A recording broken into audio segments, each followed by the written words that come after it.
గత వారాల్లో మీకు ఒక అంశం చెప్పాను, దేవుని ఏర్పాటు. హల్లెలూయా. దేవుని ప్లాన్, దేవుని ఏర్పాటు అంటే ఏంటి అనేది మనం చదువుకున్నాం. సహోదరులారా, మిమ్మును పిలిచిన పిలుపును చూడుడి. కొరింథీయులకు రాసిన పత్రిక చదవాల్సిన అవసరం లేదు. 1వ అధ్యాయం 26వ వచనం చదవాల్సిన అవసరం లేదు. కానీ మీకు రిమైండ్ చేస్తున్నాం, దేవుడు మనల్ని ఆయన పిలిచాడు. ఆ పిలుపు ఈరోజు పిలిచింది కాదు. ఎఫెసీయులకు రాసిన పత్రిక 1వ అధ్యాయం 6వ వచనంలో చాలాసార్లు మనం చదువుకున్నాం. ఎట్లనగా ప్రియుని యందు మనకు ఉచితముగా అనుగ్రహించిన ఆయన కృపా కీర్తికి మహిమ కలుగునట్లుగా మనలను ముందుగా తన కోసము నిర్ణయించుకొని నిర్దోషులము పరిశుద్ధులముగా కుమారులుగా స్వీకరించుటకై జగత్తు పునాది వేయబడక మునుపే క్రీస్తులో మనల్ని ఏర్పాటు చేసుకున్నాడు. హల్లెలూయా. ఇది ఒక అద్భుతమైన వాక్య భాగాలు ఇవి రెండు. నీ లోపల విశ్వాసం ఉంది కనుక, క్రీస్తును అమితంగా ప్రేమిస్తావు కనుక ఆయన ఆలోచనలు కూడా అంత గొప్పగా స్వీకరిస్తావు. తల్లి గర్భంలో ఉన్నప్పుడు నీ కన్నులు నన్ను చూసాయని దావీదు అంటాడు. ఎముకలలో ఒక ఎముక కూడా నిర్మింపబడక ముందే చూశాడట. అంటే దావీదు ఇంకొక నా కాలగతులు కూడా నీ వశములో ఉన్నాయి అంటాడు. హల్లెలూయా. నా దినములను లెక్కించావు, నా రోజులను లెక్కించావు. ఎప్పుడు పుట్టాలో, ఎక్కడ పుట్టాలో, ఎవరికి పుట్టాలో, ఏ ప్రాంతంలో పుట్టాలో, ఏ దేశంలో పుట్టాలో, ఏ ప్రదేశంలో పుట్టాలో, ఏ ఇంట్లో పుట్టాలో, ఏ తల్లిదండ్రులకు పుట్టాలో అంత ప్లాన్ ప్రకారమే. హల్లెలూయా. ప్లాన్ లేకుండా నువ్వు ఇక్కడికి రాలేదు, ఈ భూమి మీదకి రాలేదు. ఆయనకు ఒక ప్రణాళిక ఉంది. ఏంటంటే ఆయన నిన్ను నీ కుటుంబాన్ని ఏర్పాటు చేసుకున్నాడు. ఎప్పుడు? జగత్ పునాది వేయబడక ముందే. ఎందుకు? ఆయన కృపాకీర్తికి మహిమ రావాలి. ఎలా? ఆయనకు కుమారులుగా ఉండాలి. కుమారులుగా ఉన్న వాళ్ళు ఏం చేయాలి? నిర్దోషులుగా పరిశుద్ధులుగా ఆయన ఎదుట నిలవబడడం కొరకు జగత్తు పునాది వేయబడక ముందే ప్రేమతో క్రీస్తులో ఏర్పాటు చేసుకున్నాడు. హల్లెలూయా. మనం ఫాదర్స్ డే అప్పుడే కావచ్చు, ప్రేమ, అగాపే ప్రేమ, అన్కండిషనల్ లవ్, షరతులు లేని ప్రేమ. ఈ షరతులు లేని ప్రేమ భార్యాభర్తల మధ్య ఉండాలి. ఈ షరతులు లేని ప్రేమ ఫ్యామిలీలో ఉండాలి. ఈ షరతులు లేని ప్రేమ కుటుంబ సభ్యుల మధ్య ఉండాలి. ఈ షరతులు లేని ప్రేమ ఫ్రెండ్స్ మధ్య ఉండాలి. ఈ షరతులు లేని ప్రేమ సంఘములో సహవాసంలో కూడా ఉండాలి. హల్లెలూయా. మా ఇంటికి వస్తే ఏం తీసుకొస్తావు? మీ ఇంటికి వస్తే ఏమి ఇస్తావు? ఇక్కడ లబ్ధి ఎవరికి వస్తుంది? మా ఇంటికి వస్తే ఏం తీసుకొస్తావు, మీ ఇంటికి వస్తే ఏమి ఇస్తావు? ఒక్కరికే. హల్లెలూయా. ప్రేమ ఎప్పుడైనా పరస్పరం ప్రోత్సాహాన్ని ఇస్తుంది, పరస్పరం సంతోషాన్ని ఇస్తుంది. ప్రేమ ఎప్పుడైనా క్షేమాభివృద్ధిని కోరుతుంది. ఆ ప్రేమ క్రీస్తు రూపంలో ఈ లోకానికి వచ్చి నిన్ను నన్ను దేవుడు ఎన్నుకున్నాడు. మనలో ఏమి చూడలేదండి, జస్ట్ లవ్. హల్లెలూయా. ఇప్పుడు కన్న తల్లిదండ్రులకు కూతురు ఎట్లున్నా, కొడుకు ఎట్లున్నా, అందవికారంగా పుట్టినా, అగ్లీగా ఉన్నా ఆ తల్లి ప్రేమలో మార్పు ఏమైనా ఉంటుందండి? ఉండదు. ఇంతే ఇంతే. తల్లి బాధపడదు మరుగుజుతనమని. ఆ ప్రేమ. ఒక కొడుకు ఇదైపోతే గవర్నమెంట్కు ఆర్చి పెట్టుకుంది, నేను సాకలేను, నేను చంపేయాలి. కానీ గవర్నమెంట్ ఒప్పుకోలేదు, ఎందుకంటే సాకి చేయలేకపోయింది. కొన్నిసార్లు మానవ ప్రేమలు ఇదైపోవచ్చు, కానీ దైవిక ప్రేమ ఎవరు ప్రేమించినా ప్రేమించకపోయినా నిన్ను నీ కుటుంబాన్ని యేసయ్య ఖచ్చితంగా ప్రేమిస్తాడు. ప్రేమించిన యేసయ్య కడ వరకు నడిపిస్తాడు. హల్లెలూయా. ఆ ప్రేమలో కల్మషము లేదు, ఆ ప్రేమలో స్వార్థము లేదు, ఆ ప్రేమలో చంచలత్వం లేదు, ఆ ప్రేమలో డౌట్ లేదు, ఆ ఆ ప్రేమలో అజ్ఞానం ఉండదు, ఆ ప్రేమలో తెలివి తక్కువతనం ఉండదు, ఆ ప్రేమలో అన్నీ ఉంటాయి. పరిపూర్ణ ప్రేమ భయమును వెళ్ళగొట్టును, పరిపూర్ణ ప్రేమ దండనతో కూడుకున్నది, పరిపూర్ణ ప్రేమ ధైర్యాన్ని ఇస్తుంది, భయాన్ని వెళ్ళగొడుతుంది. అది యేసయ్య ప్రేమ. గట్టిగా చప్పలు కొట్టి ప్రభువుని స్తుతిద్దాం. ఇప్పుడు ఈరోజు అదే భాగంలో మన అంశం ఏంటంటే, దేవుడు కోరుకున్న వ్యక్తి ఎలా ఉంటాడు, మనుషులు కోరుకున్న వ్యక్తి ఎలా ఉంటాడు. హల్లెలూయా. ప్రపంచంలో ఇవి రెండు ఉంటాయి, ఇంట్లో కూడా ఇవి రెండు ఉంటాయి, మనలో కూడా ఇవి రెండు ఉంటాయి. హల్లెలూయా. నువ్వు ఎక్కడ చూడు రెండు ఉంటాయి. 2 టైప్ ద్వంద్వం రెండు ఏంటంటే, బైబిల్లో ఇజ్రాయేల్ ప్రజల జీవితాన్ని మనం జ్ఞాపకం చేసుకుంటే మనకు సాగదు మన ఆధ్యాత్మిక జీవితంలో.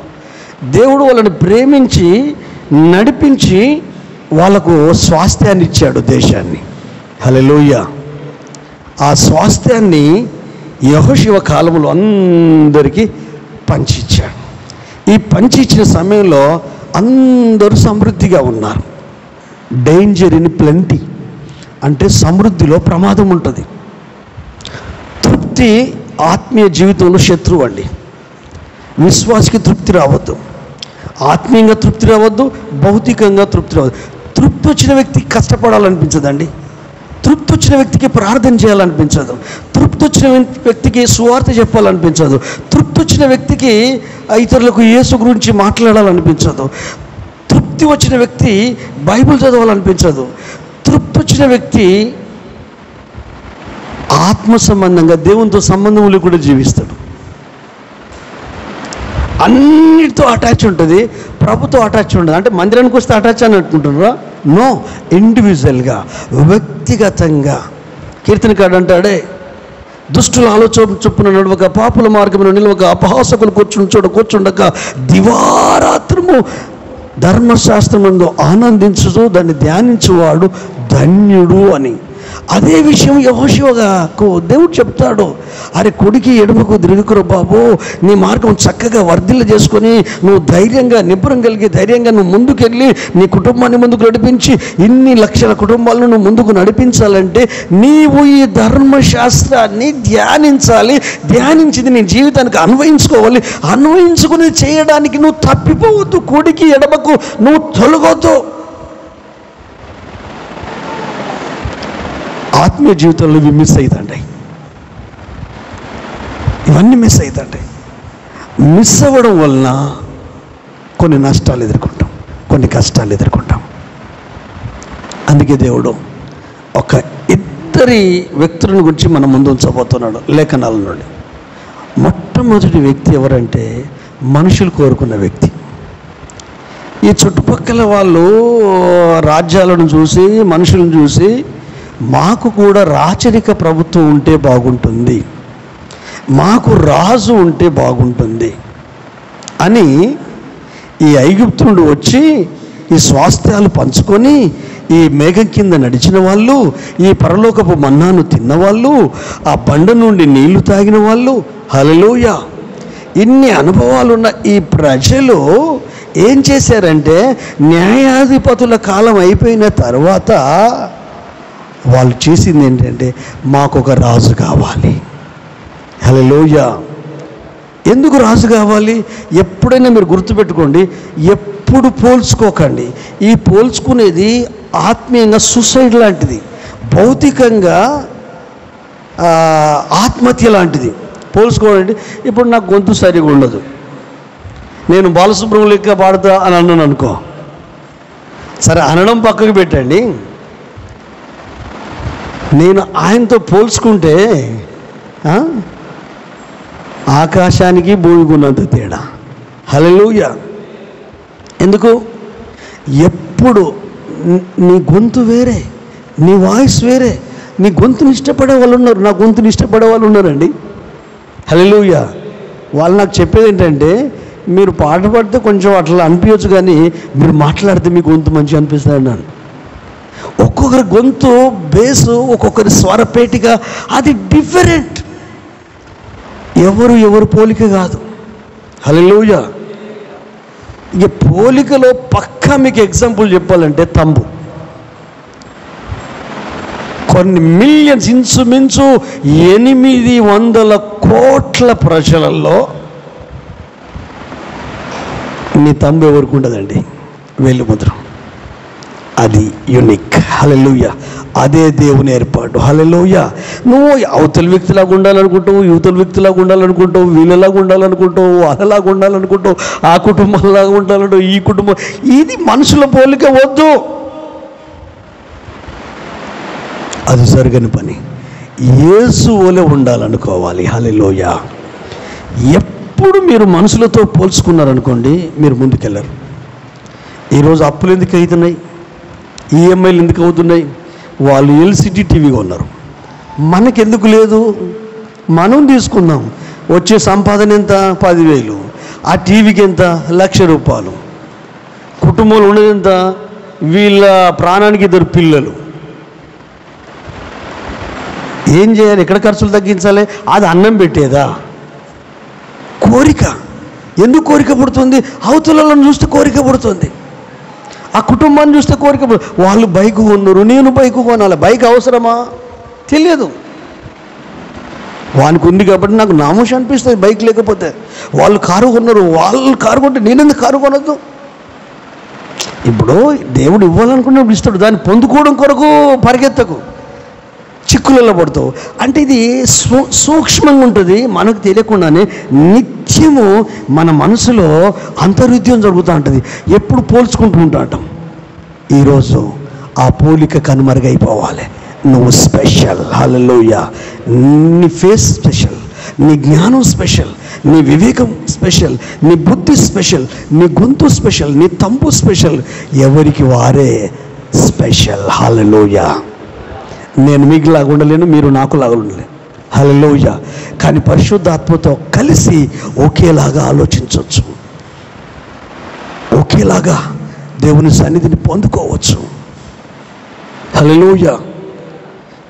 నాతోనే మాట్లాడలేను అని మోషే సాకు చెప్తే, ఒరే మీ అన్నుడురా బాబు, నువ్వు చిన్నోడివి, అతడు పెద్దోడు, నీకు ట్రాన్స్లేషన్ చేయడానికి హృదయములో సంతోషించాడు. హల్లెలూయా. పోలిక లేదు అక్కడ. మాట్లాడే వాళ్ళతో మాట్లాడని వ్యక్తి పోలిక చేసుకుని, నేను అత్తో నీ మాట మంద్యం కలిగిన వాడిని, నేను మాట్లాడలే, అంత పర్ఫెక్ట్గా మాట్లాడలేను, మధ్య మధ్యలో స్టట్టర్ వస్తుంది. ఆ అహరోను మెంటాలిటీ చూడు. ఈ మోషే తనకున్న బలహీనతను చూసి ఇతరులకున్న మంచి దాన్ని పోల్చుకున్నాడు. వాళ్ళలాగా నేను మాట్లాడలేను, వాళ్ళలాగా నాకు జ్ఞానం లేదు, వాళ్ళలాగా నాకు తెలివి లేదు. ఈ ఇజ్రాయెల్ ప్రజలకు వచ్చిన చిక్కు ఏంటంటే, దేవుని రాజుగా ఉండాలని కోరుకోలేదు, కానీ అందరికీ రాజు ఉన్నాడు, మాకు రాజు కావాలి. అందరూ ఇల్లు కట్టుకున్నారు, మనం ఇల్లు కట్టుకుందాం. అందరూ స్థలాలు కొన్నారు, మనము స్థలం కొందాం. అందరూ పెళ్లి చేసుకున్నారు, మనము పెళ్లి చేసుకుందాం. అందరికీ పిల్లలకు పెళ్లి చేశారు, మనము పెళ్లి చేద్దాం. అంటే అవతలను చూసి నువ్వు చేస్తున్నావా? నిజంగా అవసరత ఉందా నీకు? ఇల్లు కొనే అవసరత ఉందా? కారు కొనే అవసరత ఉందా? అవసరతలకు ఖర్చు పెట్టాలి. ఈ కోరికలు ఎప్పుడు పుడతాయంటే, ఇతరులను చూసినప్పుడు పుడతాయి కోరికలు. ఎప్పుడు కోరికలకు ఖర్చు పెట్టొద్దు. ఈ కోరిక పోలికతో వస్తుంది. పోలిక అంటే వాళ్ళని వీళ్ళని పోల్చుకుంటాం మనం. ఒక దైవజనుడు దక్షిణ కొరియా, ఆయన ఇప్పుడు ప్రభునందు నిద్రించాడు, పాల్ యాంగిచో.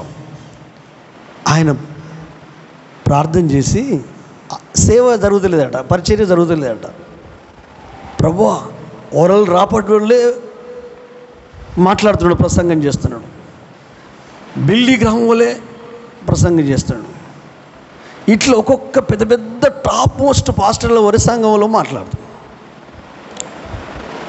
అంటే అప్పుడు అన్నాడట, నేను మోషే వలే, నేను పౌలు వలే, నేను పలాని బోధకుని వలే, పలాని ఆ పాస్టర్ వలే, ఆ అపోస్తుల వలే ఉండాలని నటిస్తూ ప్రార్థన చేస్తూ, మరి నా వలే ఉండాలనిపిస్తలేదా నీకు? నేను యేసు వలే ఆలోచించాలి, నేను యేసు వలే ప్రార్థించాలి, నేను యేసు వలె జీవించాలి. ఎందుకంటే పరిపూర్ణ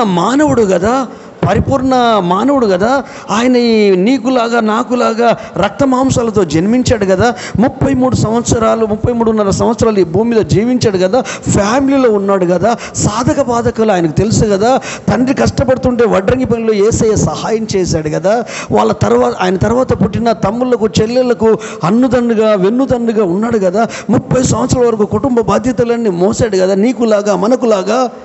ఎప్పుడైతే ప్రభు దర్శించాడో ఆ విధంగా ప్రభు పరిచయంలో ముందుకెళ్ళాడు. అయినా చివరి టైంలో చనిపోయేటప్పుడు కూడా బాధ్యతను విస్మరించకుండా యోహాన్ని పిలిచి కన్న తల్లి బాధ్యతను యోహానికి అప్పగించి, అతడు నీ కుమారుడు, ఈమె నీ తల్లి అని బాధ్యతను అప్పగించి అప్పుడు మరణించాడు కదా. హల్లెలూయా. ప్రతి దానికి మంచి మాదిరి, మంచి పోలిక. నువ్వు ఎటువైపు నుండైనా చూడు, మాట్లాడే విషయం నీకు అర్థం కదా. యేసు ఏం మాట్లాడతాడో 4 సువార్తలలో చదువు. ప్రవర్తన గురించి నీకేం అర్థం కావట్లేదా? యేసు ఏ సంఘటనలో, ఏ పరిస్థితుల్లో ఎట్లా ప్రవర్తిస్తాడో గమనించు, ఏం ఆలోచిస్తాడో గమనించు, ఎలా ప్రార్థిస్తాడో గమనించు, ఎలా తన బుద్ధిని, తన వివేకాన్ని వాడతాడో గమనించు. చదివితే కదా 4 సువార్తలు చదవాలి, దృశ్యరూపకంగా చదవాలి. మనం ఆ సంఘటనలో ఉన్నట్టు చదవాలి. చదివినప్పుడు సంఘటనలు గుర్తుపెట్టుకోవాలి, సందర్భాలు గుర్తుపెట్టుకోవాలి. ధైర్యం వస్తుంది, నెమ్మది వస్తుంది, బలం వస్తుంది. హల్లెలూయా. కొన్నిసార్లు పరిస్థితులు మనకు ఏం చేస్తాయంటే, మన బాధలు, మనకు ఎక్కువ బాధలు ఉన్నాయి అనుకో, గుండె పగిలేలా ఏడుస్తాం. ఏడ్చినప్పుడు కళ్ళ నిండా కన్నీళ్ళు ఉంటాయి, గుడ్ల నిండా. ఇట్లా కళ్ళు తెరిచి చూస్తే మనకి ఏమైనా కనిపిస్తుందా? తేటగా కనిపించదు. ప్రవక్త అయిన సమయంలో ఒక్క మాట మనుషులు కోరుకున్న వ్యక్తి గురించి విందాం. ఒక్కసారి బైబిల్ గ్రంథం తీయండి, 12వ అధ్యాయము. సమూయేలు రాసిన మొదటి గ్రంథము 12వ అధ్యాయము 12వ వచనం నుండి 15 వరకు చదువుకుందాం. సమూయేలు రాసిన మొదటి గ్రంథము.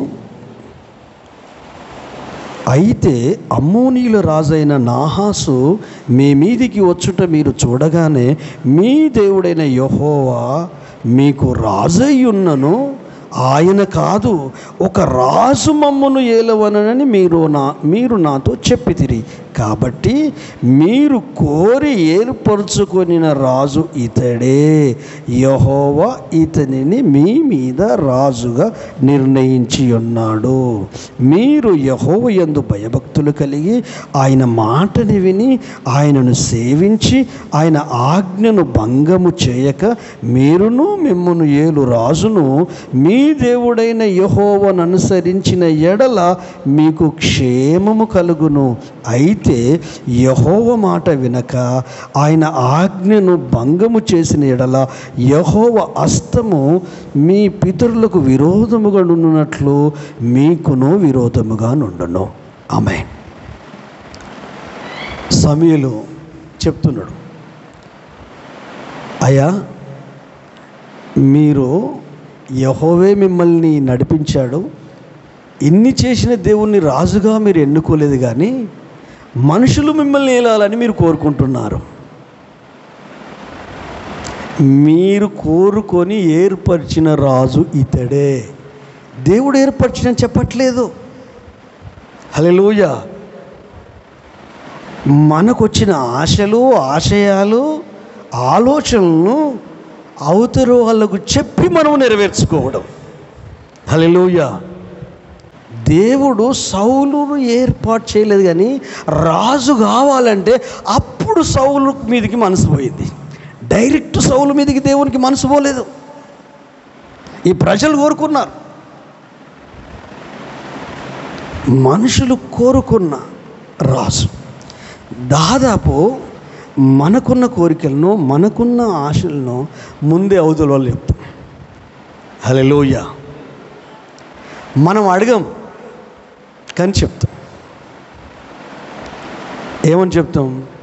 చాలా కష్టాలు ఉన్నాయి, ఇంట్లో తినడానికి కూడా తిండి లేదు, చాలా ఇబ్బంది అవుతుంది, ఒక్క రూపాయి కూడా చేతిలో మిగులుతలేదు, అసలు ఎట్లా బతుకుతామో ఏమో, అసలు నువ్వు నెత్తి కొట్టుకున్నట్టుంది అంటే సమస్యలు చెప్పడము అంటే దాని అర్థమైంది, నువ్వు కొంచెం నాకు సహాయం చెయ్యి అన్నట్టు. హల్లెలూయా. అంటే నువ్వేం చేస్తున్నావు? అక్కడి నుండి ఎక్స్పెక్ట్ చేయకుండా మనుషుల నుండి ఎక్స్పెక్ట్ చేస్తున్నావు. అది ప్రేమైనా, అది త్యాగమైనా, అది ఏదైనా అక్కడి నుండి నువ్వు ఎక్స్పెక్ట్ చేయి. ఆయన నీకు ఇస్తాడు. ఆరోగ్యమా? ఇస్తాడు ఆయన. ఆయుష ఇస్తాడు ఆయన. ఆర్థికంగా ఆయన ఇస్తాడు, ఖచ్చితంగా చేస్తాడు. అయితే మనుషులు మనం ఏం చేస్తామంటే, మన కష్టాలు ఎప్పుడు కూడా గుర్తుపెట్టుకోండి, మీ ఇంటి గుట్టు బయట చెప్పకండి, మీరేం తింటున్నారో చెప్పకండి, మీ ఇంట్లో ఏముందో ఏం లేదో చెప్పకండి, మీరెట్లా బతుకుతున్నారో కూడా తెలియదు. వాళ్ళు ఆశ్చర్యపోవాలి, ముక్కు మీదే వేసుకోవాలి. ఒకరికి తెలిస్తే ఏం చేస్తారు? మంచిగా ఉన్నసేపు మంచిగా ఉంటారు, తర్వాత దరిద్రుడు కాదు దరిద్రాలు ఏమున్నా ఏం లేదనే చెప్తారు. మరి దేవుని నమ్ముకునే లాభం? కొంతమంది ఎట్టి పరిస్థితులు వాళ్ళు పస్తులు ఉన్నా కూడా, పస్తులు అంటే ఏంటిది? తినడానికి ఏం లేకపోవడం. ఉపవాసం అంటే ఏంటిది? అన్నీ ఉన్నాయి కానీ మనకు తినబుద్ధి కాదు. హల్లెలూయా. అన్నీ ఉన్నాయి, మనకు తినబుద్ధి కాదు. కానీ గుర్తుపెట్టుకోండి, ఈరోజు ఒకటి పంపాను, పబ్లిసిటీ గురించి ఒక మెసేజ్ పంపాను. ఒకవేళ చూసే అలవాటు మీకు లేకపోతే ఇంటికి వెళ్ళినాక చూసుకోండి. హల్లెలూయా. ప్రతి ఒక్కరు చూడండి, తినాలా, జీర్ణించుకోవాలా, తెలుసుకోవాలా. ఏ విధము చేతనైనా నేను బ్రతికున్నంత వరకు మిమ్మల్ని రేపుతా, ప్రేరేపణ కలిగిస్తా, పురికొల్పుతా. ఎందుకు? మీరు దేవుని చేత ఏర్పాటు చేయబడ్డవారు, మీరు స్పెషల్, మీరు ప్రత్యేకమైన వాళ్ళు. సౌలు లాంటి వాళ్ళు కాదు. వాళ్ళు ఇజ్రాయేల్ ఏర్పాటు చేసుకున్నారు. ఇజ్రాయేల్ కావాలన్నప్పుడు దేవుని మనసు సౌలు మీదకి వెళ్ళింది. కానీ అదే దేవుడు ఏమంటున్నాడు? ఒక మాట చదువుదాం. సమూయేలు రాసిన మొదటి గ్రంథం 15వ అధ్యాయం 10-11 వచనాలు ఒకసారి చూద్దాం. 15వ అధ్యాయం 10-11 వచనాలు. అప్పుడు యెహోవా వాక్కు సమూయేలునకు ప్రత్యక్షమై ఇలాగు సెలవిచ్చెను, సౌలు నన్ను అనుసరింపక వెనుక తీసి నా ఆజ్ఞలను గైకొనపోయెను గనుక అతనిని రాజుగా నిర్ణయించినందుకు నేను పశ్చాత్తాపడుచున్నాను. అందుకు సమూయేలు కోప ఆవేశుడై రాత్రంతా యెహోవాకు మొరపెట్టెను. హల్లెలూయా, హల్లెలూయా. ఇప్పుడు ఇంకొక మాట కూడా చదువుతాం. అదే 15వ అధ్యాయంలో 28వ వచనం కాడికి రండి. అదే 15వ అధ్యాయంలో 28వ వచనం కాడికి రండి. 28వ వచనం కాడికి రండి. 28. అప్పుడు సమూయేలు అతనితో, నేడు యెహోవా ఇజ్రాయేల్ రాజ్యమును నీ చేతిలో నుండి లాగివేసి నీకంటే ఉత్తముడైన నీ పొరుగువానికి దానిని అప్పగించి ఉన్నాడు. హల్లెలూయా, హల్లెలూయా. ఆ పొరుగువాడు ఎవరో తెలియదు, కానీ చెప్పాడు సౌలుతో, నీ రాజ్యాన్ని తీసేశాడు, నీ ఆనందాన్ని తీసేశాడు, నీ అధికారాన్ని తీసేశాడు, నీ ఆత్మీయతను తీసేశాడు, నువ్వు అనుకునే అన్నీ తీసేశాడు, కానీ నీకంటే ఉత్తముడు ఒకడు ఉన్నాడు. హల్లెలూయా. దేవుని దృష్టిలో పడ్డ ఒక వ్యక్తి ఉన్నాడు, దేవుని మనసును చూరగొన్న ఒక వ్యక్తి ఉన్నాడు, దేవుని హృదయాన్ని అర్థం చేసుకున్న ఒక వ్యక్తి ఉన్నాడు, దేవుని ఆలోచనలను అర్థం చేసుకున్న ఒక వ్యక్తి ఉన్నాడు. ఆ వ్యక్తి మీదకి ఆయన మనసు వెళ్ళింది. అపోస్తల కార్యము 13:22 అనుకుంటా, నా జ్ఞాపకం సరైతే. గత వారాలలో మనం చదువుకున్న, ఒక్కసారి తీద్దామా? అపోస్తల కార్యం 13వ అధ్యాయం 22వ వచనాన్ని మనం చదువుకుందాం. అయితే మీరు నాతో పాటు చదువుతలేరు, ఎందుకో మర్చిపోయినట్టున్నారు పోయిన వారం నుండి. అందరం కలిసి. తరువాత అతనిని తొలగించి దావీదును వారికి రాజుగా ఏర్పరచెను. మరియు ఆయన, నేను యెషై కుమారుడైన దావీదును కనుగొంటిని, అతడు నా ఇష్టానుసారుడైన మనుషుడు, అతడు నా ఉద్దేశములన్నీ నెరవేర్చునని చెప్పి అతన్ని గూర్చి సాక్ష్యమిచ్చెను. గట్టిగా చప్పట్లు కొడదామా? హల్లెలూయా. సౌలును చూసేమో ఇతన్ని రాజుగారు నిర్ణయించినందుకు నేను సంతాపపడుతున్నాను, పశ్చాత్తాపడుతున్నాను, అతనికంటే మంచి వ్యక్తిని నేను ఎన్నుకున్నానని చెప్పి ఆవేశం కలిగి సమూయేలు వెళ్ళి రాత్రంతా కన్నీటి ప్రార్థన చేస్తున్నాడు. హల్లెలూయా. దేవుని మాట ప్రకారంగా జీవించకపోతే, దేవుని ఆలోచన ప్రకారంగా జీవించకపోతే, సొంత ఆలోచనలతో జీవిస్తే, సొంత ఉద్దేశాలతో జీవిస్తే, సొంత కోరికలతో జీవిస్తే, దేవుని ఆలోచన ప్రకారం కాకుండా మనకు నచ్చినట్టు, మనకి ఇష్టమైనట్టు జీవిస్తే, అలాంటి వ్యక్తుల కొరకు నేను కన్నీటి ప్రార్థన చేస్తాను. హల్లెలూయా. ఇంకా మీ మనసు అర్థం కాలా, మీ ఆలోచనలు అర్థం కాలా, పరిశుద్ధాత్మదేవ కలుసుకో, పరిశుద్ధాత్మదేవ దర్శించు, పరిశుద్ధాత్మదేవ ప్రత్యక్షత నీవు, పరిశుద్ధాత్మదేవ ఆలోచన ముట్టు, పరిశుద్ధాత్మదేవ అంతజ్ఞానం ఇచ్చావు, ఈ దైవిక జ్ఞానాన్ని కూడా ఇవ్వు. హల్లెలూయా. ఇప్పటికి రైట్ నౌ అదే ప్రార్థన నాది. ఇక్కడున్న మీ అందరి కొరకు ఇప్పటి నుంచి కాదు ప్రార్థన, మొదటి నుంచే ఈ ప్రార్థన. ఈరోజు ప్రార్థన కాదు, కొన్ని సంవత్సరాల నుంచి సంఘంలో ఉన్న మీరు ఆత్మానుసారంగా నడవకుండా సౌలులాగా ప్రవర్తించే ఏ ఫ్యామిలీస్ అయినా, ఏ కుటుంబాలైనా, వారి విషయంలో నా ప్రార్థన ఒక్కటే, ప్రభువా నీవు అర్థం కావాలా, నీ పరిచర్య అర్థం కావాలా, నీ సేవకులు అర్థం కావాలా, నీ సేవ అర్థం కావాలా, నీ వాక్యం అర్థం కావాలా, నీ సన్నిధిని అనుభవించాలా, నీ ఆలోచన అర్థం కావాలా, నీ పరలోక సంకల్పం అర్థం కావాలా, ఆ కుటుంబం ఎడల, ఆ పిల్లల ఎడల, ఆ ఫ్యామిలీ ఎడల, ఆ భార్యాభర్తల ఎడల, ఆ వ్యక్తి ఎడల దేవుని సంకల్పం గొప్పది. దావీదు తండ్రికి తెలియదు, వీడు మూగజీవాలకే పనికి వస్తాడు అనుకున్నాడు, తనకు తెలిసిన పరిధి అంతే. ముగ్గురు కొడుకులేమో సైన్యంలో ఉంచాడు, తనకు తెలిసిన పరిధి అంతే. కానీ దేవుడు వీటన్నిటిని దాటాడు. హల్లెలూయా. మనుషుల ఆలోచనలు దాటాడు, మనుషుల తలంపులను దాటాడు, ప్రపంచాన్ని ప్రాపంచికానికి దాటాడు. ఎక్కడో గొర్రెలను మేపుకుంటున్నా దావీదు అంటున్నాడు, అతడు నా ఇష్టానుసారుడు. ఎదుటి వ్యక్తి మనకు నచ్చినట్టు ఉండకపోతే మనం ఏం చేస్తామండి? భార్య కావచ్చు, భర్తే కావచ్చు, పిల్లలే కావచ్చు, కుటుంబ సభ్యులే కావచ్చు, స్నేహితుడే కావచ్చు, స్నేహితురాలే కావచ్చు, ఎట్లుంటుంది? దేవుడు ఫ్రీ విల్ ఇచ్చాడు అందరికీ. స్వేచ్ఛను దుర్వినియోగం చేసుకోవద్దు. నీవు దేవుని సన్నిధి నీ మీద ఉంది, దేవుని అభిషేకం నీ మీద ఉంది, దేవుని ఆలోచన నీ మీద ఉంది, నీ కుటుంబం మీద ఉంది. నిన్ను గూర్చి దావీదు గురించి సాక్ష్యం ఇచ్చిన దేవుడు నీ కుటుంబం గురించి, నీ వ్యక్తిగత జీవితం గురించి, అతడు నా ఇష్టానుసారుడు, తనను నేను ఏర్పాటు చేసుకున్నాను, ఆ కుటుంబాన్ని నేను రక్తమిచ్చి కన్నాను, కొన్నాను, నేను అనుకున్న పనులు ఆ వ్యక్తి ద్వారా నేను నెరవేర్చుకుంటాను, ఆ కుటుంబం ద్వారా నెరవేర్చుకుంటాను. అయితే చాలాసార్లు ఈ ఆత్మీయత మిస్ అవ్వడం వలన లోకం వచ్చేస్తుంది. లోకం అంటే భౌతికమైన వచ్చేస్తాయి. ఈ భౌతికమైన విషయాలే ఆత్మీయంగా నిన్ను ఆలోచించని అడ్డుబండలు, ఆలోచించకుండా. ఇది అర్థం కావాలంటే మీరు ఆత్మలో ఉంటేనే అర్థం అవుద్ది. మీకు అర్థం కావడం కొరకు ఒక మాట చెప్తాను. ఈ ఇంట్లో ఒక భార్యాభర్తలు ఉన్నారు, పక్కింట్లో ఒక భార్యాభర్తలు ఉన్నారు. వీళ్ళది అప్ స్టోర్ బిల్డింగే, వాళ్ళది అప్ స్టోర్ బిల్డింగే.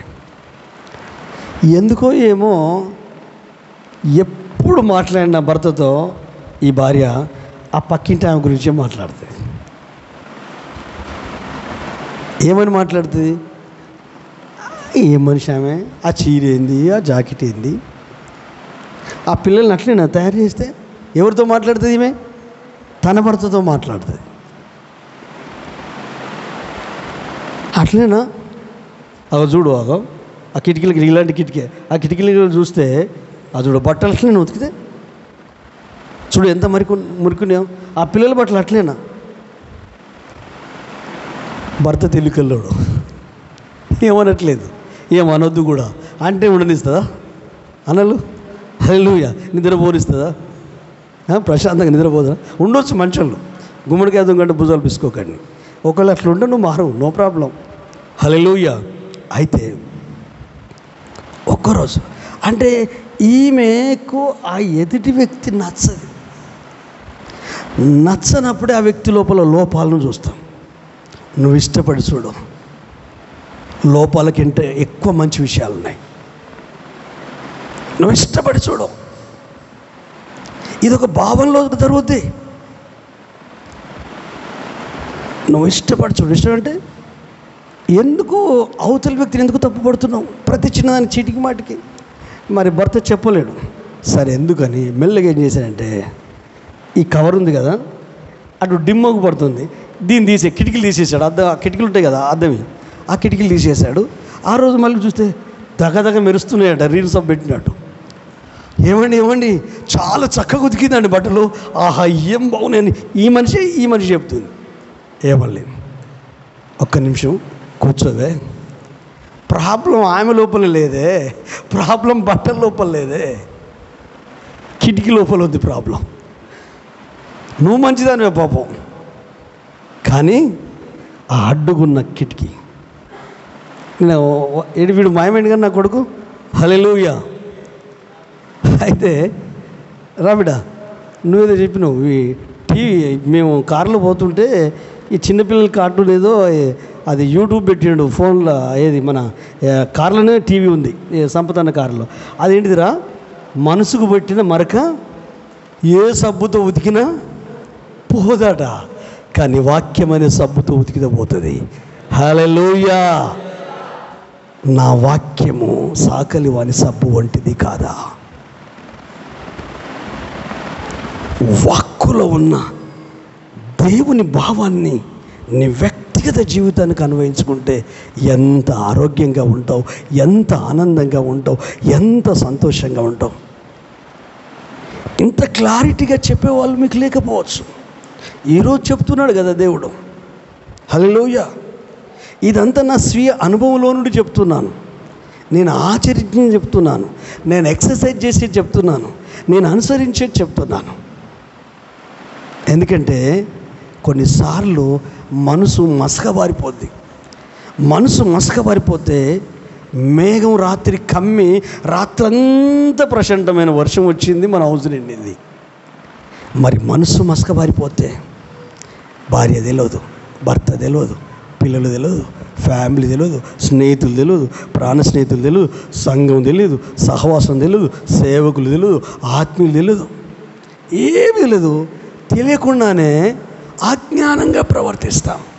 కారణము నీ ప్రాబ్లం కాదు, మనసు ప్రాబ్లం. అది మసకబారిపోయింది. హల్లెలూయా.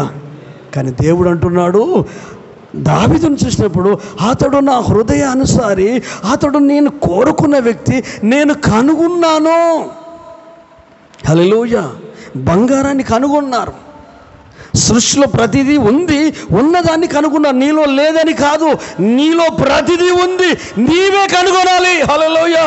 జ్ఞానం ఉంది, వివేకం ఉంది, సమర్పణ ఉంది, త్యాగం ఉంది, ప్రేమ ఉంది, కానీ నువ్వు కనుగొనాలి, దాని మీద మనసు పెట్టాలి, దాన్ని వెలికి తీయాలి.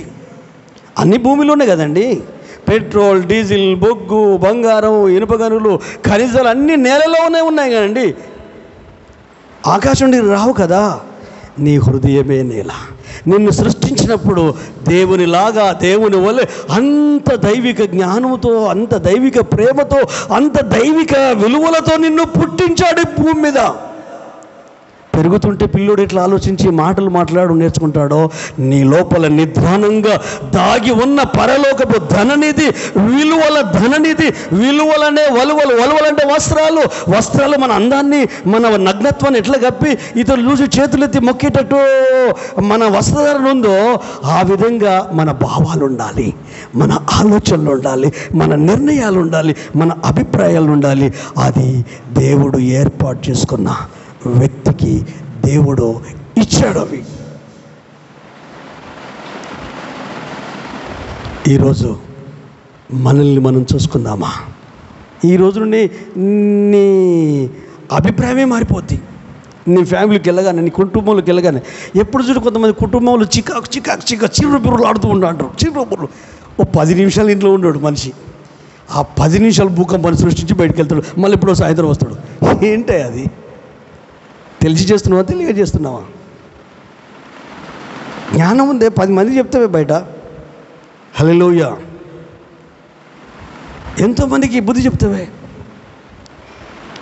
మొత్తం వాడిది ఒక క్షణం లోపలనే ఇల్లు నరకంగా మార్చేస్తారు. వీళ్ళు కూడా తక్కువలు కాదు, మనోళ్ళు మంచి బుద్ధిమంతులాగా కొంగేసుకొని చూస్తున్నారు. క్షణాలలో చేసేస్తారు నరకం. మామూలుగా ఉండదు. నువ్వెంతంటే నేను ఎంత, ఎడ్డమంటే తిడ్డ, తగ్గేదే లేదు. అరే ఇదేం దౌర్భాగ్యం. మన మనసులో, మన ఫ్యామిలీ, మన పిల్లలు, మన కుటుంబం, మన ఇంట్లో ఉన్నాం. ఎట్లా ఉంటే నెమ్మది ఇంట్లో ఉంటుంది ఆలోచించు. ఏం చేస్తే నేను, ఎట్లయితే నేను ప్రేమించగలుగుతా, ఎట్లయితే అంటే ఇంట్లో నువ్వు సామాన్యంగా ఉండవు. నువ్వు డ్యూటీ అదో జన్మకైదు, రిటైర్మెంట్ అయ్యేదాకా ఉండేది 10 నిమిషాలు. అదెక్కడుంది, ఇదెక్కడుంది, ఇట్లా ఉంటుంది. మీరు ఇంతే రాయిగా, ఇంక మీరు మారారు. ఆడడం కంటే ఇట్లా చేబిడ్డ చెప్పి ఆస్ట్రో నువ్వు మైండ్లో నిరాశపడవు. ఎందుకు పట్టుదల కోల్పోయావు? మరి మిగతా వాటి విషయాల్లో పట్టుదల కోల్పోలేదే? పట్టుదలతో ఎన్నిసార్లు ఫెయిల్ అయినా ఎగ్జామ్ రాసి ఉద్యోగాన్ని సంపాదించుకున్నావే. వెతికి అబ్బాయికి అమ్మాయిని చేసావే. పిల్లలేకపోయినా దేవుని నుండి పట్టుదల కలిగి పొందుకున్నావే. ఆస్తి సంపాదించుకున్నావే, గౌరవాన్ని సంపాదించుకున్నావు, ప్రతిదీ అన్నిటి సంపాదించు. మరి ఇంట్లో చేయలేవా? నువ్వు నీ కుటుంబాన్ని కట్టుకోలేవా? నీ పిల్లల్ని కట్టుకోలేవా? నీ ఇంటిని నువ్వు చేసుకోలేవా? వాళ్ళు నా అంతటోళ్ళు అయిపోయారు, వాళ్ళకు రెక్కలు వచ్చేసినాయి, వాళ్ళకు భార్య పిల్లలు ఉన్నారు. నేనేం చెప్తాను చెప్పు. ఏం చెప్తే, ఎట్లా చెప్తే వింటారో చెప్పు. ఎలా వాళ్ళని ఆలోచింపజేసేటట్టు మాట్లాడు, బాధపడేటట్టు మాట్లాడకు, మనసు నొచ్చుకునేటట్టు మాట్లాడకు. మృదువైన మాట కోపాన్ని చల్లారుస్తుంది, నొప్పించు మాట కోపాన్ని రేపుతుంది. కొంతమంది మాట్లాడితే సురుకత్తులతో ముడిచినట్టు అనిపిస్తుంది. వాళ్ళ మాట తీరి అంతో అది బ్లడ్ తెలియదు, లోపల తెరులు జిల్లు బాకినట్టు వాళ్ళు మాట్లాడుతా అంటే వద్దు. వయసు ఉంది, అనుభవం ఉంది, పిల్లలు, ఫ్యామిలీ ఉంది. కానీ నువ్వు మాట్లాడితే ముత్యాలాగా ఏరుకోవాలి. వినేటప్పుడు మంచిగా అనిపిస్తుంది. మళ్ళీ ఇంటికి పోయిన లొల్లు పెట్టేవాళ్ళు ఇప్పుడు ఇంటికి పోగానే క్షణం కూడా. అప్పుడు వాళ్ళు అంటారు, పాస్టర్ ఏం చెప్పాడు, ఆయన అట్లే చెప్పాడు. ఆయనకున్న పని ఏమున్నది, ఆయన చెప్పుకుంటూ పోతుండో మనం వినుకుంటూ రావాలి, మనం చేసేది చేయాలి. ఇదా నో, లైఫ్ ట్రాన్స్ఫార్మ్ కావాలి. కోడి గుడ్డు పెట్టిందంటే ఖచ్చితంగా మన తల్లిదండ్రులు వాటిని పొదిగేసేది. కానీ మన పిల్లలు ఏం చేసేది, ఆ గుడ్డును ఆమ్లెట్ చేసుకొని ఉడకబెట్టుకొని తినేది. ఎందుకంటే కోడి గుడ్డు న్యాచురల్ కదా, అది ప్రకృతి సంబంధమైనది కదా, ఆరోగ్యానికి మంచిదని పచ్చిగుడ్డు కూడా తాగేటోళ్ళు ఉన్నారు. ఈ గుడ్డు ఏమో మనం తయారు చేసింది. ఏది? ఈ కోళ్ళ ఫామ్ గుడ్డు మనం తయారు చేసింది. కానీ ఈ గుడ్లు తింటాం, ఆ గుడ్లు తినం. ఎందుకు తినమంటే అదొక పిల్లని పెడతాయి. హల్లెలూయా. తల్లి కోడి ఆ గుడ్ల మీద పొదిగితే ఇంచుమించు 21 days అనుకుంటా, 21 రోజులలో గుడ్లన్నీ ఏమైపోతాయి, పిల్లలు అయిపోతాయి. కానీ ఏంటో ఏమో కానీ కొన్ని గుడ్లు తల్లి దానికి కిందికి రావు. ఆ వేడి, ఆ వెట్ట దానికి తాకాలి ఆ గుడ్లకు. వేసే వల్ల పొదిగేసే వల్ల ప్రాబ్లమో ఈ కోడి ప్రాబ్లమో తెలియదు, కానీ మొత్తం మీద కొన్ని పక్క జరుగుతాయి. జరిగితే జరుపుకోవచ్చు. ఎందుకంటే తల్లి అయిన తర్వాత పిల్లలను ఇట్లనే అంటుంది, కక్క అంటుంది. అంటే పిలిచేది, రా అని బిడ్డలు పిలుస్తానట్టు. అంత చేయగలిగింది కాబోయే పిల్లలను దగ్గరికి పెట్టుకోవచ్చు కదా, ఇది కూడా ఉండొచ్చు కదా. కానీ ఆ పొదుగు, ఆ వెట్ట కింద పొదిగేసినప్పుడు దేనికైతే వెట్ట తాకుతుందో అవన్నీ పిల్లలు అయిపోతాయి. పరిశుద్ధాత్మ సెగ దాకాల. హల్లెలూయా. తల్లి యేసయ్యనే. పరిశుద్ధాత్మ వాక్యపు వెట్ట నీ మనసుకు తాకాల. జస్ట్ ఆయన కిందికి వచ్చేయాలి. సురక్షితంగా ఆయన రెక్కల క్రిందికి వచ్చావని బోయాజు రూతుతో అన్నట్టు నీవు పరిశుద్ధాత్మ దేవుని కిందికి రావాలా, దేవుని ఆలోచనలోకి రావాలా, దేవుని నడిపింపులోనికి రావాలా, దేవుని అభిషేకంలోకి రావాలా. జస్ట్ ఆయన కింద ఉంటే ఏమైపోద్ది? రూపాంతర క్రియ ప్రతి ఒక్కరి లోపల జరగాలి. ఇంట్లో మార్పులు వచ్చినాయి, ఒంట్లో మార్పులు వచ్చినాయి, పనులలో మార్పులు వచ్చినాయి, మాట తీరులో మార్పు వచ్చింది, నడకలో మార్పు వచ్చింది, చూపులో మార్పు, అన్నిట్లో మార్పు వచ్చింది. కానీ మారాల్సింది బ్రెయిన్. మనసులో మార్పు రావాలి, అక్కడ ప్రారంభం కావాలి. ఆ మార్పు ప్రపంచం మనుషులు క్రొత్తగా కనిపిస్తారండి. నేను సవాల్ చేసి చెప్తున్నా, ప్రతి పరిస్థితిలో నిత్యనూతనంగా నిత్యం ఉత్సాహంగా ఉంటావు. ఎంత హ్యాపీగా ఉంటావు అంటే నిజంగా ఒక కొత్త ప్రపంచంలో ఉన్నట్టు అనిపిస్తుంది. మన జీవితం వెగట అనిపించదు. మన పిల్లలు, ఈ సంసారం, ఈ భార్య, ఈ భర్త, ఏం సంసారం, ఏం పిల్లలు, అనవసరంగా పెళ్లి చేసుకున్నా, అనవసరంగా సంసారం చేస్తున్నా, ఏంది బాధ, ఇదంతా పరిశాన్ ఉండదు. నీకున్న దైవిక జ్ఞానాన్ని నువ్వు వాడట్లేదు. స్పిరిచువల్గా ఎప్పుడు ఆగిపోయావు, ఆత్మీయంగా ఎప్పుడు ఆగిపోయావు. ఒక్కసారి నీ హృదయాన్ని పరీక్షించుకో, నీ మనసును పరీక్షించుకో, నీ ఆలోచనను పరీక్షించుకో. కీర్తనకారుడు అంటాడు, 139వ కీర్తన 23, 24 వచనాలను ఒక్కసారి చూద్దామా? కీర్తన 139. హల్లెలూయా. అందరం కలిసి చదువుదామండి. మీరు మౌనంగా ఉంటున్నారు. దేవుని వాక్యము నోటితో పలికితే మీ నోరు కూడా దీవించబడుతుందండి. మీ మాట, మీ నాలుకకు కూడా దేవుని శక్తి వస్తుందండి. హల్లెలూయా. ఏవేవో మాటలు మాట్లాడే ఈ నోరు యేసయ్య మధురమైన బలమైన వాక్కులు మనం ఎందుకు పలుకొద్దండి, మన చెవులకు వినబడేటట్టుగా. హల్లెలూయా.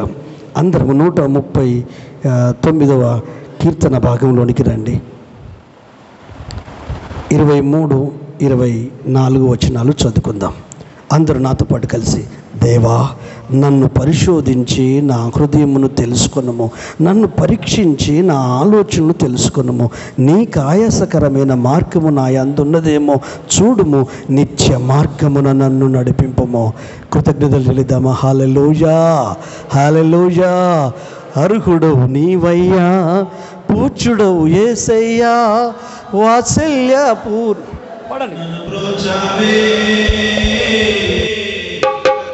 చిందించి ననుకున్నావే, వాత్సల్యపూర్ణుడవై నన్ను బ్రోచావే. నీ రక్తం చిందించి ననుకున్నావే. హల్లెలూయా, హల్లెలూయా, హల్లెలూయా, హల్లెలూయా, హల్లెలూయా, హల్లెలూయా, హల్లెలూయా, హల్లెలూయా. అర్హుడవు నీవయ్యా, పూజ్యుడవు యేసయ్యా, వాత్సల్యపూర్ణుడవై నన్ను బ్రోచావే. నీ రక్తం చిందించి నన్నుకున్నావే. వాత్సల్యపూర్ణుడవై నన్ను బ్రోచావే. నీ రక్తం చిందించి నన్నుకున్నావే. నీ దరికి నన్ను చేర్చి కన్నీళ్లు తుడిచావే. ఓదార్చి ఆదరించి నన్ను ధైర్యపరిచావే. నీ దరికి నన్ను చేర్చి కన్నీళ్లు తుడిచావే. ఓదార్చి ఆదరించి నన్ను ధైర్యపరిచావే. నా దీపం వెలిగించావే, నా చీకటి తొలగించావే. నా దీపం వెలిగించావే, నా చీకటి తొలగించావే. నా వైరుల ఎదుట నీవు భోజనము పట్టించావే. స్తోత్రం యేసయ్యా, ప్రతి నిత్యము నీకయ్యా. మనసారానే నిన్ను ఆరాధించెదను. స్తోత్రం యేసయ్యా, ప్రతి నిత్యము నీకయ్యా. మనసారానే నిన్ను ఆరాధించెదను. అర్హుడవు నీవయ్యా, పూజ్యుడవు యేసయ్యా, వాత్సల్యపూర్ణుడవై నన్ను బ్రోచావే. నీ రక్తం చిందించి నన్నుకున్నావే. వాత్సల్యపూర్ణుడవై నన్ను బ్రోచావే. నీ రక్తం చిందించి నన్నుకున్నావే. అందరూ వెలివేసిన నన్ను విడువకయ్యా. నా ప్రియులే మరచినా నన్ను మరువకయ్యా. అందరూ వెలివేసినా నన్ను విడువకయ్యా. నా ప్రియులే మరచినా నన్ను మరువకయ్యా. కోడి తన రెక్కల క్రింద తన పిల్లను దాచినట్లు,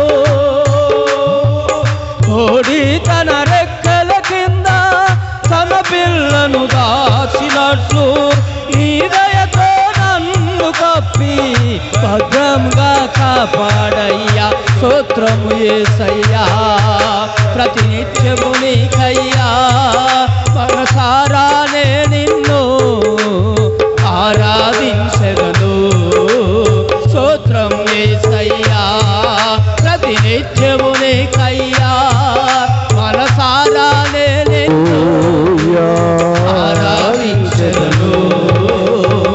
అర్హుడవు నీవయ్యా, పూజ్యుడవు యేసయ్యా. వాత్సల్యపూర్ణుడవై నన్ను బ్రోచావే. నీ రక్తం చిందించి నన్ను కొన్నావే. వాత్సల్యపూర్ణుడవై నన్ను బ్రోచావే. నీ రక్తం చిందించి నన్ను కొన్నావే. హల్లెలూయా. గట్టిగా చప్పలు కొట్టి ప్రభువుని స్తుతిద్దామా. మనుషులు కోరుకున్న వ్యక్తి ఫెయిల్ అయిపోయాడు. మనుషులు కోరుకున్న వ్యక్తి అర్ధాంతంగా ఆత్మహత్య చేసుకోవాల్సి వచ్చింది. కానీ దేవుడు కోరుకున్న వ్యక్తి దేవుడే కనుగొన్నాడు. హల్లెలూయా. మనం ఇజ్రాయేలీం కాదు, వాగ్దాన భూమిలో మనం జన్మించలేదు. వాగ్దత్త భూమిలో జన్మించిన వాళ్ళు, ఇజ్రాయేల్ అయిన వాళ్ళు సౌలులాగా తప్పిపోయారు. దావీదులాగా నిన్ను నీ కుటుంబాన్ని దేవుడు ఎన్నుకున్నాడు. ఇది ఇప్పుడు ప్రణాళిక కాదు. నువ్వు పుట్టకముందే, నువ్వు లోకంలోకి రాకముందే, ఈ భూమి ఆకాశాలు సృష్టించబడకముందే ఊరికేనే ఆయనను అంగీకరించి నువ్వు ఆయన సన్నిధిలో ఆరాధిస్తలేవు. ఆయన ప్లాన్లో నీవు ఉన్నావు, ఆయన ఏర్పాట్లో ఉన్నావు. అయితే నీవు చేయాల్సింది ఏంటంటే, అయ్యా నా కుటుంబం నేను నీ ఏర్పాట్లో ఉన్నాం. అసలు ఎందుకు నన్ను నడిపించావు? ఎందుకు ఈ సహవాసంలో ఉంచావు? ఎందుకు ఈ పాస్టర్ను మాకు పాస్టర్గా ఉంచావు? ఎందుకు ఈ సంఘాన్ని ఆయా గ్రామాల నుంచి ఆయా ప్రాంతాల నుంచి ఉన్న వాళ్ళు ఎంతోమంది ఉన్నారు, నా కుటుంబాన్ని ఎందుకు నడిపించావు? ఈ మడికొండ గ్రామంలో చాలా వేల కుటుంబాలని, మా కుటుంబాలను ఎందుకు నడిపించావు? చుట్టుపక్కల ప్రాంతాల నుంచి వచ్చిన వాళ్ళు ఉన్నారు, కర్ణపూర్ కానీ ఇంకా కాజిపేట కానీ అక్కడి నుంచి కానీ సాయిపేట కానీ ఈ చుట్టుపక్కల గ్రామాలని ఎందుకు ఈ సహవాసాన్ని నడిపించావు? నా ఎడల నీకున్న ఉద్దేశం ఏంటి? నీ ప్లాన్ ఏంటి? ఇంతకాలం నేను ఎప్పుడు ఆలోచించలేదు. 20 సంవత్సరాల నుంచి ఇదే మందిరానికి వస్తున్నాను, ఇదే సంఘంలో ఉన్నాను, ఇదే సహవాసంలో ఉన్నాను. నాకంత ఆలోచన ఎప్పుడు రాలేదు. హల్లెలూయా. ఎందుకు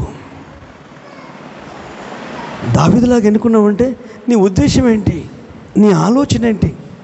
నన్ను ఎలా, నా కుటుంబాన్ని నీ కొరకు, నీ నామఘనత కొరకు ఎలా వాడుకోవాలనుకుంటున్నావు? నా ద్వారా ఏ ఏ పనులు చేయించాలనుకుంటున్నావు?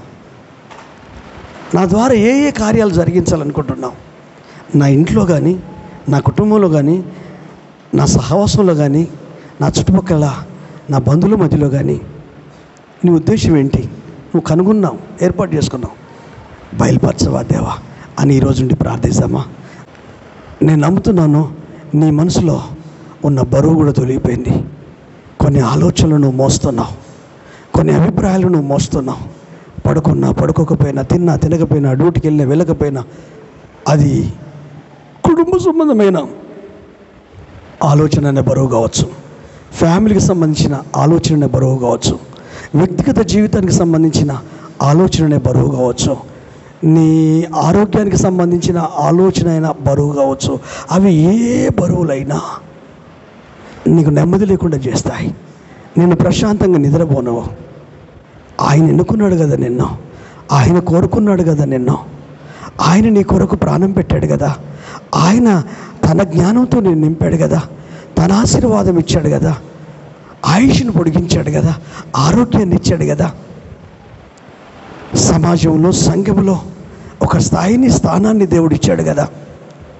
మీ కుటుంబాల మధ్య, మీ ఫ్యామిలీ మెంబర్స్ మధ్య, మీతో ఉన్న వారి మధ్య దేవునిని బట్టి మీకు ఘనత, గౌరవం నువ్వు కోరుకోలేదు. ఘనతను, గౌరవాన్ని నువ్వు కోరుకోలేదు. ఆ ప్రేమను, ఆ లబ్ధిని నువ్వు కోరుకోలేదు. దేవుడే ఆ స్థితిని కలుగజేశాడు.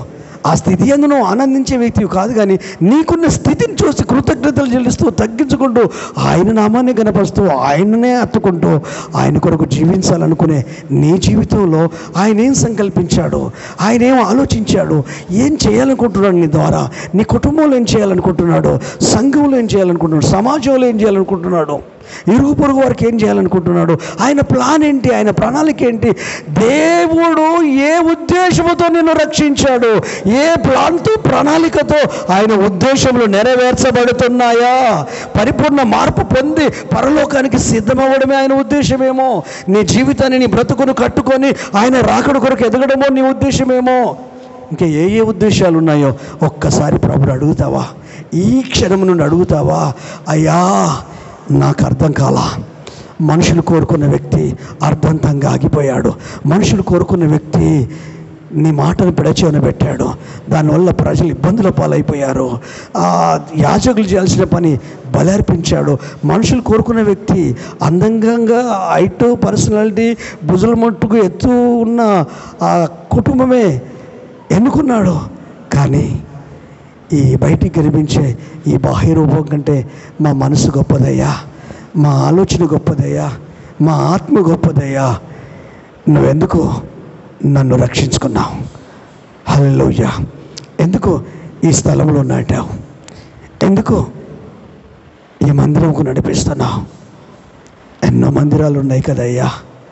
పుట్టుకొడుగులాగా ఇంటింటికో మందిరం ఉంది కదయ్యా, గల్లీకో మందిరం ఉంది కదయ్యా. అయినా అన్నిటి వచ్చుకుంటూ, అన్నిటిని సహిస్తూ, విశ్వాసాన్ని కాపాడుకుంటూ ఈ సన్నిధిలో, సహవాసంలో, నా ఆత్మీయ జీవితంలో నన్ను ఎందుకు నిలబెట్టావయ్యా? ఎందుకు నిలబెట్టావయ్యా? అడుగు, అడుగు. దేవునికి ఒక ప్రణాళిక ఉంది. కంగారు పడకు. పోలిక చూసుకోకు, ఇతరులతో పోల్చుకోకు, ఫ్యామిలీస్తో పోల్చుకోకు, ఇరుగు పొరుగు వారితో పోల్చుకోకు. నా జ్ఞానం లేదు, వాళ్ళ జ్ఞానం ఉంది, పోల్చుకోకు. వాళ్ళు చాలా హైటు, అందంగా ఉన్నారు, నేను అంత అందంగా లేను, పోల్చుకోకు. వాళ్ళకు ఉద్యోగం ఉంది, నాకు ఉద్యోగం లేదు, పోల్చుకోకు. వాళ్ళకి విలువ ఉంది, నాకు విలువ లేదు, పోల్చుకోకు. వాళ్ళ గౌరవం ఉంది, నాకు గౌరవం లేదు, పోల్చుకోకు. నా కుటుంబంలో నాకు గౌరవం లేదు, నో ప్రాబ్లం. కానీ నా యేసయ్య ఉన్నాడు కదా, నీకు ప్రాణం పెట్టి తిరిగి లేచిన యేసయ్య ఉన్నాడు కదా, ఎలియాజర్ లాంటి పరిశుద్ధాత్మను అనుగ్రహించిన యేసయ్య ఉన్నాడు కదా, బోధకుడు, స్నేహితుడైన యేసయ్య. నీకేమి తక్కువ కాదు. మస్కబారిపోయిందేమో మనసు, ఆలోచనలకు మసిపెట్టిందేమో, ఉద్దేశాలు అవిటివైపోయాయేమో, ఊహలు చెడిపోయాయేమో, మస్కబారిపోయిందేమో. నీ ప్రాబ్లం లేదు. నువ్వు స్వతహాగా నిన్ను సృజించినప్పుడు, నిన్ను రక్షించినప్పుడు అన్ని శ్రేష్టమైనవి నీ లోపల ఉన్నాయి. వాటిని నీవే కనుగొనాలి, వాటిని నీవే వెలికి తీయాలి. ప్రార్థన జీవితము నీలో ఉంది, విజ్ఞాపన జీవితము నీలో ఉంది, త్యాగము నీ లోపల ఉంది, నిస్వార్థము నీ లోపల ఉంది, ప్రేమ, అగాపే ప్రేమ నీలో ఉంది, ఎదుటి వ్యక్తిని అర్థం చేసుకునే గుణము నీలో ఉంది, ఇతరులను ఇబ్బంది పెట్టని గుణము నీలో ఉంది, ఇతరుని టార్చర్ చేయని గుణము నీలో ఉంది. అయితే వాటిని వదిలిపెట్టావేమో. ఆ పక్కింటి ఆమెను రోజు దెప్పి పొడుస్తున్నట్టు అది పనికిరాందని దాని లోపాలు ఎత్తి చూపిస్తుంది. కారణం ఏంటంటే ఆ మనిషి మీద ఇష్టం లేదు, ఈమె కంటే ఆమె కొంచెం అందంగా ఉన్నట్టుంది. అది అసలు ప్రాబ్లం. దేవునిలో ఆత్మీయంగా తేటగా ఆయన ఆలోచనలు అర్థం కాకుండా నీ మనసు పొరల్లో ఉన్న ఆ ఆలోచన ఏంటో ఈరోజు చూస్తావా? ఆ అభిప్రాయం ఏంటో ఈరోజు చూస్తావా? గమనించిన భర్త కిటికీలు తీశాడు. అప్పటి వరకు ఆ పిచ్చి దానికి తెలియలేదు. తెలియదు. కొన్నిసార్లు మనం ఏది కావాల్సుకొని చేయము, ప్లాన్ వేసుకొని ప్రణాళికలు వేసుకొని బాధపడము, కృంగిపోము, నిరాశపడము, ఇష్టం వచ్చినట్టు ప్రవర్తించము. ఎక్కడిదో మన మీద పడేసరికి ఆ ఇన్ఫ్లుయెన్స్ ఇంకా మనలో ఉండిపోతలేదేమో. నువ్వు ఉద్యోగం చేసే స్థలంలో పడ్డదేమో, నీ స్నేహితుల మధ్య జరిగిన సంఘటన పడ్డదేమో, నీ ఫ్యామిలీలో జరిగింది, అదేదో మనసులో ఇట్లా ఉండిపోయింది అది. కానీ ఈరోజు దాన్ని నువ్వు దగ్గరగా చూడు. నీ ఆత్మీయ ఆనందాన్ని, నీ ఆత్మీయ విశ్వాసాన్ని ప్రభు కొరకు వాడబడకుండా, ప్రభు కొరకు ఆలోచించకుండా, ప్రభు కొరకు జీవించకుండా, అసలు నువ్వేనా? నువ్వు ఎలాంటి మనిషివి? నువ్వు ఎలాంటి వ్యక్తివి? నీ కుటుంబం ఎలాంటిది? నీ ఆత్మీయ స్థితి ఎంత గొప్పది? ఎంత ఆధ్యాత్మికంగా ఉన్న వ్యక్తివి? అసలు ఏం జరిగిందంటే మనసు మసకబారింది. హల్లెలూయా. కార్టూన్ కథలలో చెప్పినట్టు మనసుకున్న మరక ఏ సబ్బుతో కడగలేమంటే బైబిల్లో చెప్తుంది. ఇర్మియా గ్రంథంలో, నా వాక్కు, నా ఆలోచన సాకలి వాని సబ్బు వంటిది. అది ఏ మరకనైనా, మరక మంచిది కానీ ఆ మరకను తొలగించేస్తుంది దేవుని ఆలోచనే, పరిశుద్ధాత్మే. అది నీవే చూడాలి. నిన్ను అడ్డుకునే ఆలోచనలు నీవే చూడాలి, తొంగి చూడాలి. నిన్ను నీవే చూసుకోవాలి, నిన్ను నీవే కనుగొనాలి, నిన్ను నీవే ప్రోత్సహించుకోవాలి, నిన్ను నీవే బలపరుచుకొని అండగా దేవుని పరిచర్య కొరకు నిలబడాలి, కుటుంబం కొరకు నిలబడాలి, సంఘం కొరకు నిలబడాలి, ఫ్యామిలీ కొరకు నిలబడాలి, పిల్లల కొరకు నిలబడాలి, భర్త కొరకు, భార్య కొరకు నిలబడాలి, ఇరుగు పొరుగు వారి కొరకు, దైవ సేవకుల కొరకు కూడా నిలబడాలి. హల్లెలూయా. నువ్వు గుర్తొస్తే ధైర్యమే రావాలి, నువ్వు గుర్తొస్తే ఆనందమే రావాలి, నీ కుటుంబం గుర్తొస్తే నెమ్మది రావాలి. అట్టి కృపను దేవుడు ఇక్కడున్న ప్రతి ఒక్కరికి అనుగ్రహించునుగాక. ఏరి కోరి కోరుకున్నావు, ప్రేమతో పిలిచావు, నన్ను, నా కుటుంబాన్ని ఎన్నుకున్నావు, లోకం నుండి శాపం నుంచి ఎన్నుకున్నావు, పాపం నుంచి ఎన్నుకున్నావు, అజ్ఞానం నుంచి, అంధకారం నుంచి ఎన్నుకున్నావు తండ్రి, భయంకరమైన చేతబడి శక్తుల నుంచి ఎన్నుకున్నావు, అనారోగ్యాల నుంచి ఎన్నుకున్నావు, అప్పుల బాధల నుండి ఎన్నుకున్నావు. కానీ ఇవన్నీ తొలగించావు. రోగాన్ని బాగు చేశావు, మరణాన్ని తొలగించావు, చీకటి తొలగించావు, శాపాన్ని తొలగించావు, ఆశీర్వాదంతో నింపావు, చీకటి తొలగించావు, వెలుగుతో నింపావు, మరణాన్ని తొలగించావు, నిత్య జీవాన్ని ఇచ్చావు, ఆయుష్నిచ్చావు. యేసయ్యా, నీలాంటి దేవుడి ప్రపంచంలో లేడయ్యా, నీలాగా ప్రేమించే వాళ్ళు ప్రపంచంలో లేరయ్యా. నాకు తెలియక, నాకు అర్థం కాక, ఒట్టి మనిషిలాగా, మట్టి మనిషిలాగా ఇంతకాలం నా ఇంట్లో కావచ్చు, నా కుటుంబంలో కావచ్చు, నా ఉద్యోగులు కావచ్చు, నా ఫ్యామిలీలో కావచ్చు, ఏదో ఉన్నానంటే ఉన్నాను, తిన్నానంటే తిన్నాను, డ్యూటీకి వెళ్ళానంటే వెళ్ళాను, అలా అనుకున్నాను. కానీ పరలోకపు తండ్రి, నన్ను నువ్వు కోరుకున్నావు, ఇష్టపడి నన్ను కోరుకున్నావు, ఇష్టపడి నన్ను కనుగొన్నావు. నేను నీ హృదయానుసారిని, నేను నీ ఆలోచనలు నెరవేర్చే వ్యక్తిని, నేను నువ్వు అనుకున్నట్టుగా జీవించే వ్యక్తిని. నీ శక్తి నాకు కావాలయ్యా, నీ కృప నాకు కావాలయ్యా, నీ అభిషేకం నాకు కావాలయ్యా.